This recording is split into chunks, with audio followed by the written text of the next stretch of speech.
well, we need to do public relations to make the Vietnamese like us better.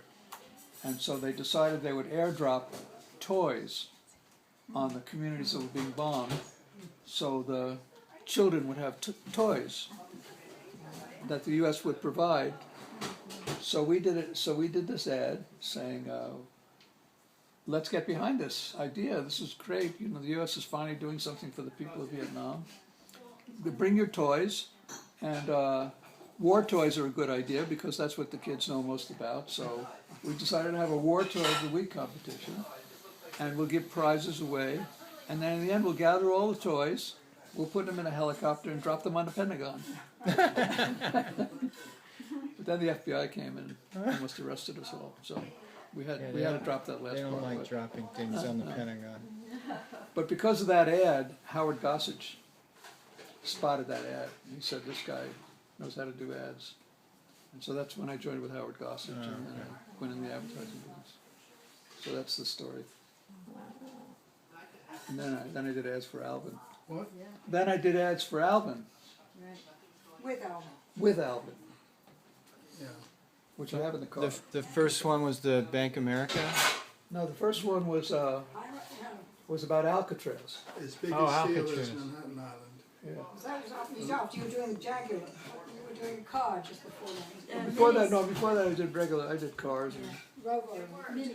No, he was doing some. Was it the Rover? Rover, Land Rover, I remember Eagle Shirts. when I was a kid and I was in New York still, and you were out here working in advertising, and was Rover your car? We had Rover and Land And so Rover. I remember this interview with you came out on the front page of the New York Times where you said all this terrible stuff about cars. Yeah. And I remember my grandparents, your parents, It was the like Wall reading Street this Journal. the Wall Street Journal, and everybody was kind of freaking out. And then, by that afternoon, they had Fired me. resigned you. Fired me. Fired. Yeah, it took about 2 hours after the thing appeared. The PR guru. No. I knew that was possible. I yeah. had been trying to get them to do a different kind of ad. To do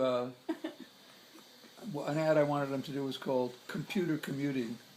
In those days, I thought computers were good, and it was where so you could go carpooling everywhere.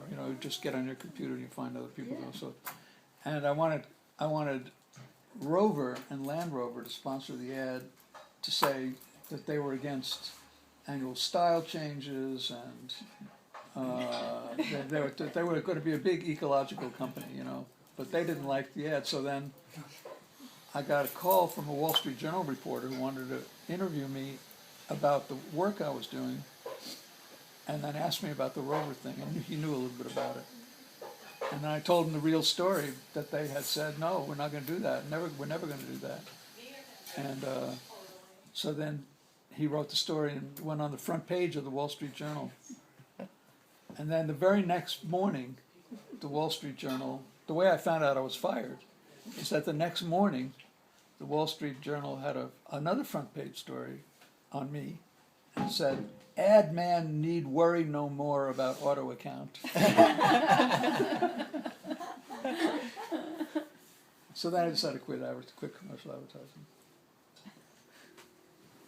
And then Public Media Center started. And you were involved in the initial public interest communications. You were part of that. Yeah, we did that. Yeah, we started that. And then you left, and you left me in charge of it. With my experience making women's clothing, Yeah. I then ran this cause advertising agency, but Jerry decided he was going to write a book instead. So then I'm running this advertising agency. Great. We ran that into the ground pretty quickly. Herb Gunther came along a little later.